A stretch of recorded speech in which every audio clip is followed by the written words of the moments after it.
Bonjour, dans cette vidéo, on va voir un nouveau type qui est le type réel. Le type des réels a un ensemble de valeurs qui est un sous-ensemble de R. On va voir ensemble quelques exemples de nombres réels.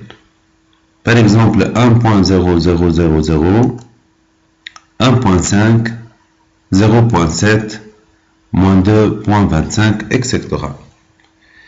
On va voir un TP afin de comprendre comment déclarer un réel, saisir un réel, afficher le contenu d'un réel. Programme, application,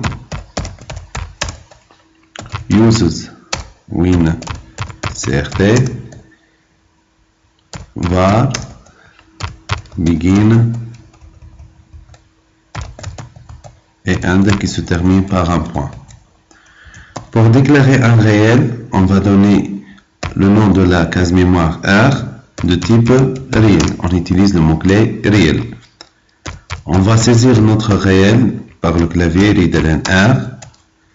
Write, donner un réel. Puis on va afficher le contenu de R. Write, le contenu de R.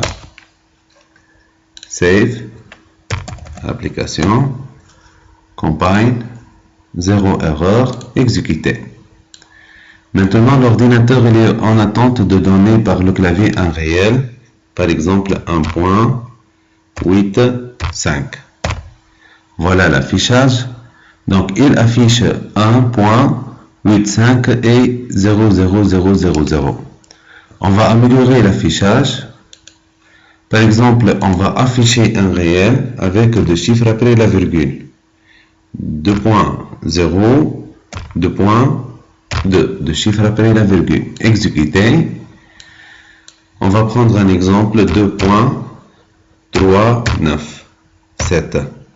Donc ici, l'ordinateur, il va faire quoi? Il va afficher deux chiffres après la virgule, il va faire le calcul, il donne 2.40. On va exécuter de nouveau. Par exemple, on va donner 1,29824. Voilà, il donne 1.30. On va modifier ici, on va donner 4 chiffres après la virgule. Exécuter. On va donner un réel 8,651,079.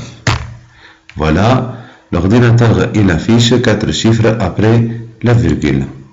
Dans le cas où on va afficher 4 chiffres après la virgule et on donne un réel de cette forme-là, 1,3, donc l'ordinateur, il ajoute tout seul les 3 zéros. Par exemple, on demande d'afficher 4 chiffres après la virgule, donc il affiche le 1.31, puis il ajoute 3 zéros pour avoir un réel de 4 chiffres après la virgule.